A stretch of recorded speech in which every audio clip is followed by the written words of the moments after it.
بسم اللہ الرحمن الرحیم الحمدللہ الذی جعلنا من المتمسکین بولایت سلطان اولیاء سخن گزار منبر سلوی علیہ السلام۔ اما بعد، ساری تعریف اللہ کے لیے جس کے مدح تک بولنے والوں کے تکلم کی رسائی نہیں ہے، نہ ہمتوں کی بلندیاں اس کا ادراک کر سکتی ہے، نہ ذہانتوں کی گہرائیاں اس کی تہہ تک جا سکتی ہیں۔ دین کی ابتدا اس کی معرفت سے ہے، معرفت کا کمال اس کی تصدیق کا اقرار ہے، توحید کا کمال اخلاصی عقیدہ۔ درود و سلام ہے محمد والے محمد کے لیے کہ عرش والے نے فرش پہ دیکھتے ہیں، فرش والے نے عرش پہ دیکھتے ہیں۔ یہ جسم رکھنے والے اس بے جسم سے محبت کرتے ہیں، وہ بے جسم جسم والوں سے محبت کرتا ہے۔ ان کے درمیان اس قدر الفت ہے، محبت ہے، مودت ہے کہ خود وہ محمود ہو گیا، اسے محمد کر دیا، خود اعلیٰ ہو گیا، اسے علی کر دیا، خود فاطر ہو گیا، اسے فاطمہ کر دیا، خود احسان ہو گیا، اسے حسن کر دیا، خود محسن ہو گیا، اسے حسین کر دیا۔ جس نے ان کو سوچنے کا ارادہ کیا وہ گمراہ ہو جاتا ہے، جس نے ان کا انکار کیا وہ شیطان ہو جاتا ہے، جس نے ان کو مان لیا وہ سلمان ہو جاتا ہے۔ درود پڑھ لیجئے محمد والے محمد۔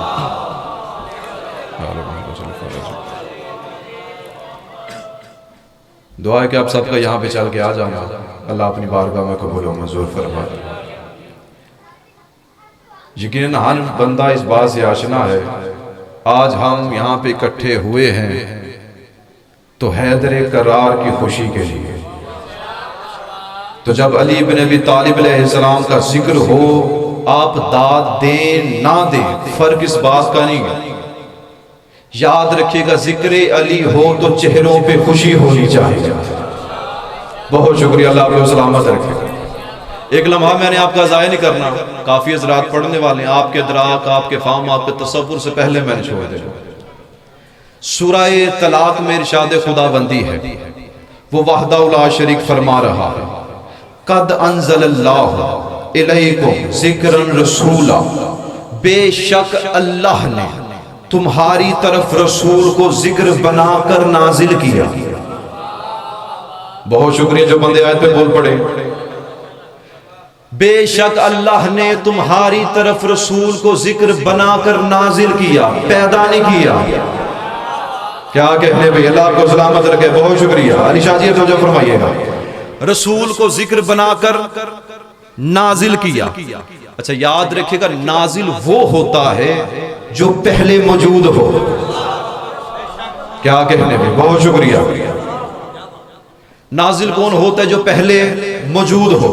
اب سنی شیعہ بھائیوں کی کتب بھری پڑی کہ حضرت آدم علیہ السلام کی خلقت سے پہلے محمد والے محمد کا نور موجود تھا، اس لیے اللہ نے کہا ہم نے رسول کو ذکر بنا کر نازل کیا۔ اب میں نے بارگاہ خدا بندی میں عرض کی، میں نے کہا اے پالنے والے، اب جو بندہ تیرے رسول کی جگہ پہ آئے گا، کیا وہ نازل ہوگا یا پیدا ہوگا؟ آواز قدرت آئی سید علی عابد قرآن پڑھ، سورہ حشر، لو انزلنا ھذا القرآن علی جبل، اگر ہم اس قرآن کو کسی پہاڑ پر نازل کرتے تو وہ ریزہ ریزہ ہو جاتا، فاش فاش ہو جاتا، اس میں دراڑ پڑ جاتی، پتھر ٹوٹ جاتا۔ پتا چلا جو نازل ہوگا وہ پتھر توڑے گا۔ اب لاہور والوں، اگر علی کی اماں 13 رجب کو کعبے میں دروازے سے گئی تو علی نہ پیدا ہوئے، اگر پتھر توڑ کے گئی تو علی نہ۔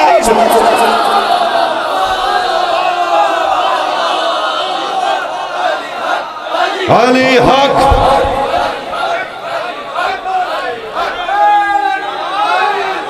کیا کہنے بھی آپ کے زندگیاں دراز ہو، سلامتیاں۔ خدا کی قسم میری امید سے زیادہ باب اچھا بولیں۔ آپ کے کیا کہیں، زندگیاں دراز ہو سب، سید آپ سلامت رہی۔ اچھا جب بچہ دنیا میں آتا ہے، یاد ایک تو ہوتا ہے، میرے پاس تھا 1 گھنٹہ، کیونکہ پڑھنے والوں کی تعداد زیادہ ہے، آپ آئے دیر سے، جشن شروع دیر سے ہوا ہے، تو لہٰذا کم وقت ہے، اس میں بہت زیادہ باتیں کرنی، تو لہٰذا تمہیدی گفتگو کا تو وقت ہے ہی نہیں، بس ہیرے جوہر ہیں جو میں نے آپ کی سماعتوں کی نظر کرنی ہے، آپ وصول کرتے جائیے گا۔ اچھا جب بچہ دنیا میں آتا ہے نا، رونے کے علاوہ کچھ نہیں کرتا۔ باپ کو باپ نہیں کہہ سکتا، ماں کو ماں نہیں کہہ سکتا، صرف روتا ہے۔ مجھے عزت رسول کی قسم ہے، علی بن ابی طالب کی والدہ کا نام ہے سیدہ فاطمہ بنت اسد سلام اللہ علیہا۔ سیدہ فرماتی ہیں میرا بچہ علی کعبے کے عین وسط میں آیا، جن کے ہاتھ بلند ہو گئے اللہ کو سلامت رکھے، عین وسط میں آیا۔ میں نے پہلے کہا بچہ دنیا میں آئے رونے کے علاوہ کچھ کرتا نہیں، باپ کو باپ نہیں کہہ سکتا، ماں کو ماں نہیں کہہ سکتا۔ سیدہ فرماتی عین وسط میں آیا، جب میرا بیٹا علی آیا، اب تھے تو ایک دن کے نہ بظاہر، سیدہ فرماتی چھوٹا سا سر اس نے سجدے میں رکھ دیا، کیا کہنے بھی، اور زبان سے کلمہ جاری کیا، اشہد لا الہ الا اللہ وحدہ لا شریک لہ واشہد ان محمد عبدہ ورسولہ واشہد ان علی وصی محمد۔ فرمایا میں گواہی دیتا ہوں وہ اللہ وحدہ لا شریک ہے، اس کا کوئی شریک نہیں، محمد اس کے عبد الرسول ہے، میں علی اس محمد کا وصی ہوں۔ سیدہ فرماتی پھر چھوٹے چھوٹے ہاتھوں کو ہوا میں بلند کیا اور ایک دعا کی، حق آ گیا باطل بھاگ گیا۔ توجہ میری جان میں رکھیے گا، حق آ گیا باطل بھاگ گیا۔ جب یہ کلمہ کہا اتنا نور نکلا کعبے سے کہ عرش سے جا ٹکرایا، کعبے کے باہر کھڑا تھا شیطان ابلیس، اس نے جیسے جملہ سنا حق آ گیا باطل بھاگ گیا، وہ کعبے کو چھوڑ کے بھاگا۔ پتا چلا جہاں پہ حق ہوگا وہاں پہ باطل رکے گا نہیں۔ علی نے کہا تھا حق آ گیا باطل بھاگ گیا، اب مجھے نہیں پتا لاہور کا مجمع یہاں بیٹھے گا یا عرش سے جا ٹکرائے گا، اب چاہے کوئی جنگ کا میدان ہو علی رسول کو چھوڑ کے بھاگے گا نہیں۔ علی حق ہے، جو بھاگے گا وہ باطل۔ زندہ باد ہے وہ بندہ، کیا کہنے بھئی آپ کو، آپ سلامت رہیں، زندگیاں دراز ہیں۔ اللہ حافظ، جلدی کیجئے گا یا رسول اللہ، یا علی مولا علی اللہ، آپ سلامت رہیں، زندگیاں دراز ہیں۔ اچھا آج کا نا سوشل میڈیا پہ ایک بڑی بحث شروع ہوئی، تعجب کی بات ہے نا، جس چیز پہ بحث نہیں ہونی چاہیے اس پہ گفتگو ہوتی ہے۔ حقیقت ہے، آپ نے باتیں سن رکھی ہوں گی، جی کیا صحابہ جنت جائیں گے؟ خدا کے بندو یہ بحث کرنے والی، آپ کو پتہ ہی نہیں معیار کے صحابہ کا، آپ کو علم ہی نہیں صحابہ کی عظمت کیا ہے۔ صحابی جنتی نہیں ہوتا، صحابہ کہتے ہی اسے ہیں جو جنت بانٹے۔ کیا کہنے بھئی آپ کے، اللہ آپ کو سلامت رکھے، اپنا معیار بلند کرے ہر بندہ۔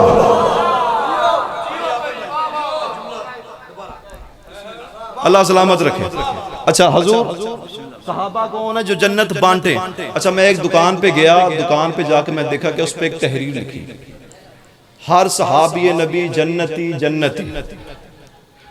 جس بندے نے اس تحریر کو لکھا ہے نا اس کے علم کے مطابق ٹھیک ہوگا، لیکن میرے علم کے مطابق، میرے معیار کے مطابق یہ جملہ ٹھیک نہیں، فکرہ ٹھیک نہیں، کیونکہ صحابی جنتی نہیں ہوتا، صحابی ہوتا ہی وہ ہے جو جنت کو بانٹے، صحابی ہوتا ہی وہ ہے جو جنت کو تقسیم کرے، صحابی کہتے ہی اسے ہیں جو اس کے صدقے میں اللہ جنت عطا کرے۔ مجھے عزت رسول کی قسم ہے 1400 سال گزر جانے کے بعد بھی لوگوں کو نہیں پتا چلا اہل بیت کون ہے، صحابہ کون ہے۔ سید علی عابد ممبر حسین پہ کھڑا ہو کر قیامت تک کے لیے بندوں کو کہنا چاہتا ہے صحابی وہ ہوتے ہیں جو در والے ہوں، اہل بیت وہ ہوتی ہے جو گھر والے ہوں، جو گھر والے ہوں وہ مالک ہوتے ہیں، جو در والے ہوں وہ نوکر ہوتے ہیں۔ جنت کے مالک گھر والے ہیں، جنت بانٹنے والے در والے۔ کیا کہنے بھی، سلامتیاں، بہت شکریہ، اللہ آپ کو سلامت رکھے، سید آپ سلامت رہیں۔ صحابی کون ہوتے ہیں جو جنت کو تقسیم کریں؟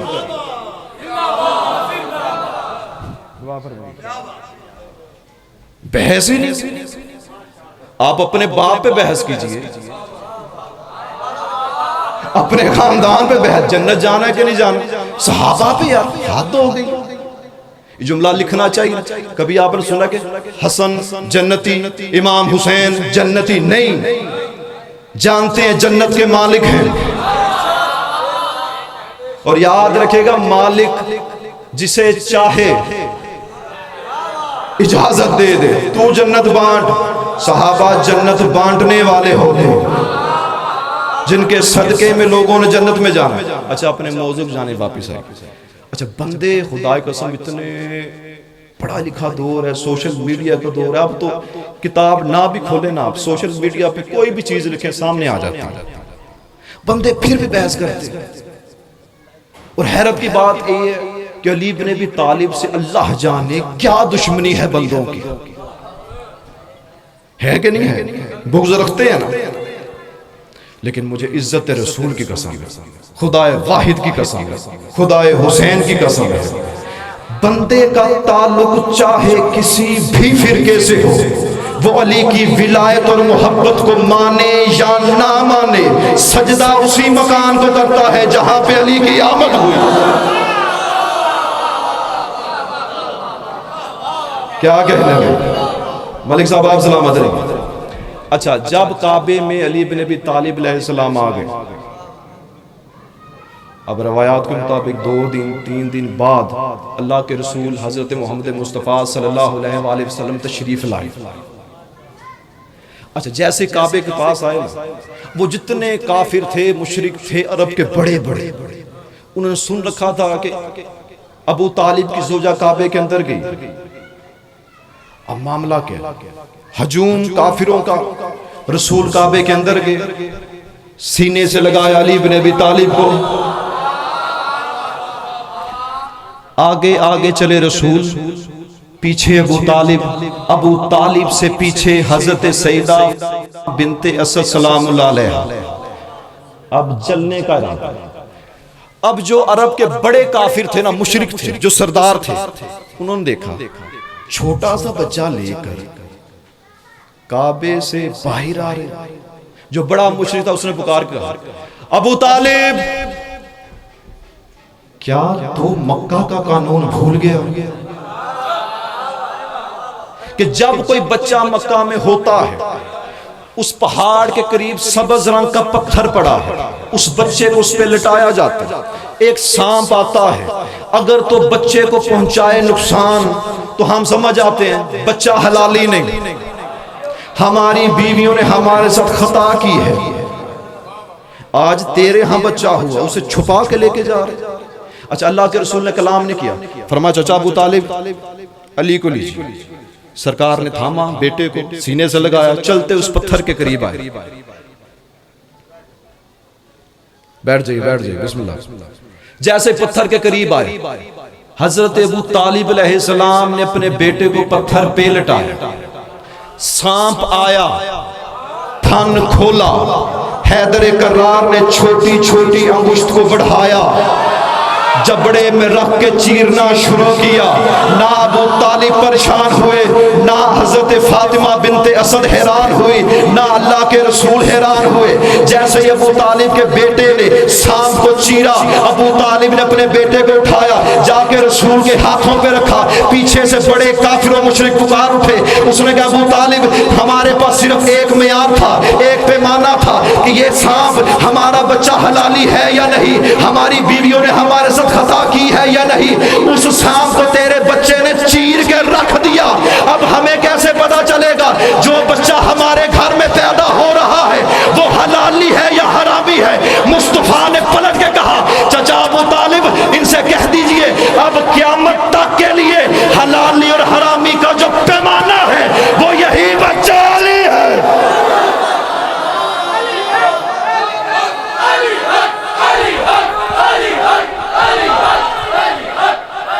حیدری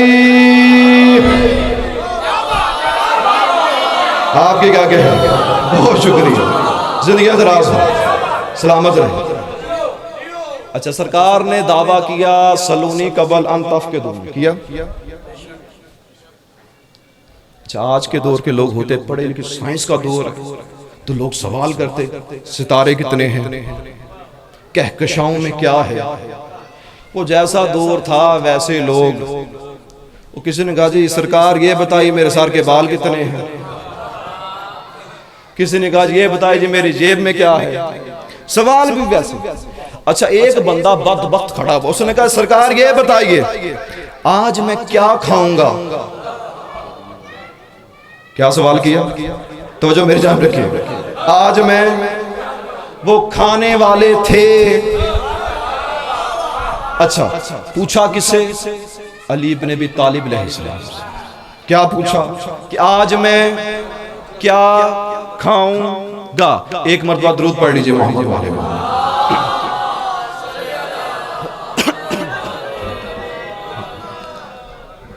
بلند ترین صلوات.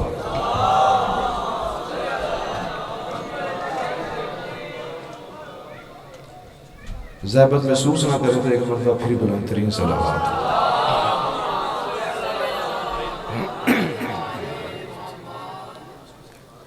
آئیے بسم اللہ بسم اللہ. نہایت قابل احترام عزت مآب علی جناب محترم قبلہ سید ریاض حسین رضوی صاحب, بہت بڑا سرمایہ ہمارا. جو ایسے ہیرے ہمارے پاس بچ گئے ہیں ان کی قدر کیجیے. ہاں کیونکہ شخص وہی اچھا ہوتا ہے جو دلائل سے سمجھا لے. بہت بڑا ہمارا سرمایہ ہے. قبلہ دعا فرمائیے. اچھا بندے نے کیا کہا؟ یا علی آج یہ بتائیے میں کیا کھاؤں گا. علی بن ابی طالب فرماتے ہیں آج تم دودھ چاول کھاؤ گے. جنا کھاتی تسی تو بولو. اچھا تھا دشمن علی, اس نے کہا آج کچھ ہو جائے میں دودھ چاول نہیں کھاؤں گا. علی بن ابی طالب فرماتے تو کس کے سامنے کھڑا ہے؟ جانتا ہے میں محمد کا وصی ہوں. جب میں نے کہہ دیا تو تیری تقدیر میں لکھا جا چکا.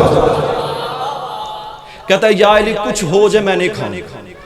اب گھر گیا, زوجہ سے کہتا ہے بڑی شدت کی بھوک لگی, جلدی سے کھانا لے کر. جب بیوی کھانا لے کے آئی, کہتا ہے کیا بنایا آج؟ کہتا ہے آپ کی پسندیدہ خوراک بنائیے دودھ چاول.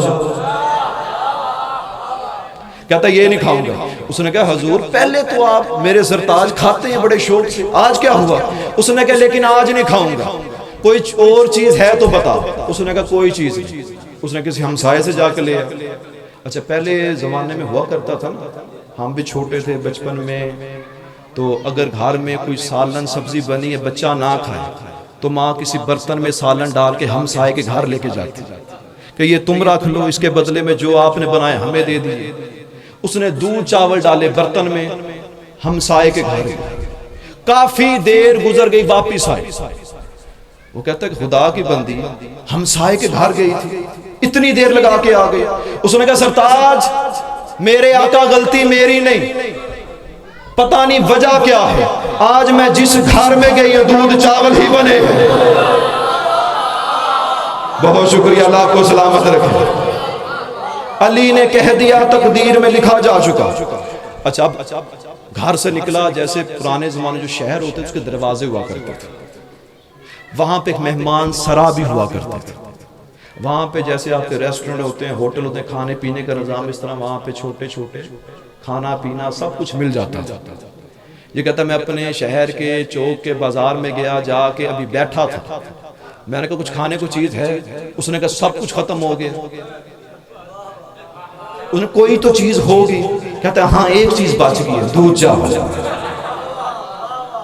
اچھا بھوک بھی شدت کی. روایت کہتی ہے اپنے شہر کی سرحد سے باہر نکلا, ایک قافلہ نظر آیا, قافلے کو روکا, کوئی چیز ہے تو دے دو. جو سپاہی تھا وہ بھاگتا وہ سردار کے پاس گیا, سردار کوئی مسافر ہے, غریب ہے, کھانے کو مانگتا. اس نے کہا جب مانگ رہے تو دے سے. وہ اٹھ کے غریب یا کھانا اتارا, کھانا لے کر آیا. کہتے کیا ہے تمہارے پاس؟ کہتے ہیں دودھ چاول.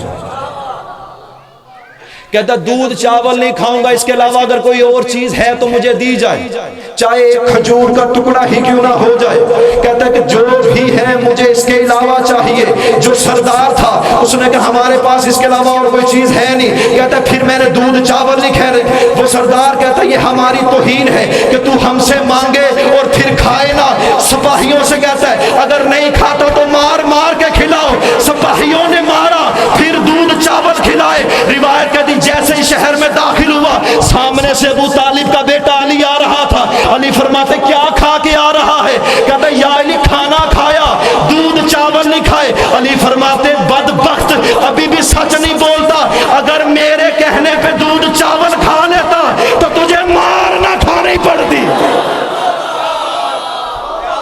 آپ کے کیا کہنا ہے؟ بہت شکریہ، بس کا پاس زندگی دراز ہو آپ کی، سلامت رہے۔ بس آخری 2 منٹ طالب دعا۔ یاد رکھے کہ جو صادق اور امین ہوتا ہے اس سے گواہ نہیں مانگا جاتا، یہ طلب کیا جاتا ہے۔ روایت کہتی ہے صبح کا وقت تھا، اللہ کے رسول نماز پڑھا کے نکلے، ایک شخص کو دیکھا جس کے پاس ایک اونٹ تھا۔ اللہ کے رسول فرماتے تیرا اونٹ بڑا بہترین ہے، یہ کتنے کا بیچے گا؟ اس نے کہا اتنے درہم کا۔ اللہ کے رسول نے جیب میں سے درہم نکالے اسے دی، کہا اپنے اونٹ کی مہار میرے ہاتھ میں دے دے۔ کہتا کون سا اونٹ؟ اللہ کے رسول فرماتے ہیں ابھی بھی تجھے میں نے رقم دی۔ کہتا کون سی رقم؟ یعنی کھڑے کھڑے مکر گیا۔ اتنی دیر میں لوگوں کا رش بڑھا، یا رسول اللہ کیا ہوا؟ اللہ کے رسول فرماتے دیکھو نا میں نے اس سے اونٹ پوچھا، اس نے اتنی رقم بتائی، میں نے دے دی، اب نہ رقم دیتا ہے نہ اونٹ دیتا ہے۔ ایک مرتبہ اللہ کے رسول کو ایک شخص نظر آیا۔ اللہ کے رسول اللہ ذرا بات سنو، قریب آؤ۔ وہ چلتا ہوا قریب آیا، جی یا رسول اللہ ہمارے درمیان فیصلہ تو کروا دو۔ یا رسول اللہ ماجرا کیا ہے؟ اللہ کے رسول فرماتے میں نے اسے رقم دی، اب اونٹ نہیں دیتا۔ اچھا جو فیصلہ کروانے آیا نا وہ کیا کہہ رہا ہے؟ سرکار آپ کے پاس کوئی گواہ ہے جب آپ نے رقم دی؟ اللہ کے رسول فرماتے ہیں گواہ تو نہیں ہے، کیونکہ صبح کا وقت تھا، میں تنہا تھا اور یہ اونٹ لے کے کھڑا تھا۔ اس نے کہا یا رسول اللہ پھر تو اونٹ آپ کو نہیں مل سکتا۔ اللہ کے رسول کی نگاہ ایک اور بندے پہ پڑی، کہ ذرا تم قریب آؤ ہمارے درمیان فیصلہ کروا دو۔ اس نے بھی یہی بات کی، یا رسول اللہ گواہ ہیں؟ گواہ تو نہیں ہے۔ پھر ایک تیسرا بندہ نظر آیا، فرمایا ذرا تم آؤ ہمارے درمیان فیصلہ کروا دو۔ اس نے کہا یا رسول اللہ گواہ؟ جی گواہ تو نہیں۔ پھر تو اسلامی شریعت کے مطابق آپ کو اونٹ نہیں مل سکتا، گواہ ہونا ضروری ہے۔ اب 3 بندوں نے فیصلہ کیا کرنا تھا، انہوں نے کہا یا رسول اللہ گواہ گواہ، رسول کہہ رہے ہیں گواہ نہیں ہے۔ اب ایک مرتبہ رسول کے چہرے پہ سرخی جلال آئے۔ اللہ کے رسول فرماتے ہیں علی کہاں ہے؟ بہت شکریہ، اللہ آپ کو سلامت رکھے۔ کہا یا علی قریب آئے، علی ہمارے درمیان فیصلہ کروا دو۔ یا رسول اللہ ماجرا کیا ہے، معاملہ کیا ہے؟ علی دیکھو نا صبح کا وقت تھا، میں نے اسے رقم دی، اب اونٹ دیتا نہیں، اب فیصلہ کس نے کرنا ہے؟ علی بن ابی طالب۔ پہلے 3 بندوں نے کیا کہا یا رسول اللہ آپ کے پاس گواہ نہیں۔ ابو طالب کے بیٹے نے یہ نہیں کہا گواہ ہے یا نہیں، رقم دی یا نہیں دی۔ ایک مرتبہ ابو طالب کے بیٹے نے ذوالفقار کی نیام پہ ہاتھ رکھا، ذوالفقار کو نکالا، ایک بار سے اس بندے کے 2 ٹکڑے کیے۔ جتنا اجتماع تھا مسلمانوں کا، اس نے کہا یا علی یہ کیسا فیصلہ ہو گیا، آج تک ہم نے ایسی عدالت نہیں دیکھی۔ آپ نے نہ اس سے گواہ مانگے، آپ نے اس بندے کے 2 ٹکڑے کر دیے۔ علی فرماتے تم لوگوں کو شرم نہیں آتی؟ جب اسی مصطفیٰ نے کہا تھا اللہ ایک ہے تم نے گواہ مانگے، جب اس نے کہا تھا انبیاء ہے تم نے گواہ مانگے، جب اس نے کہا تھا آسمانوں میں فرشتے ہیں تم نے گواہ مانگے۔ علی فرماتے جو محمد سے گواہ مانگے، یاد رکھنا صادق اور امین سے جو بندہ گواہ مانگ لے اس کی سزا یہی ہے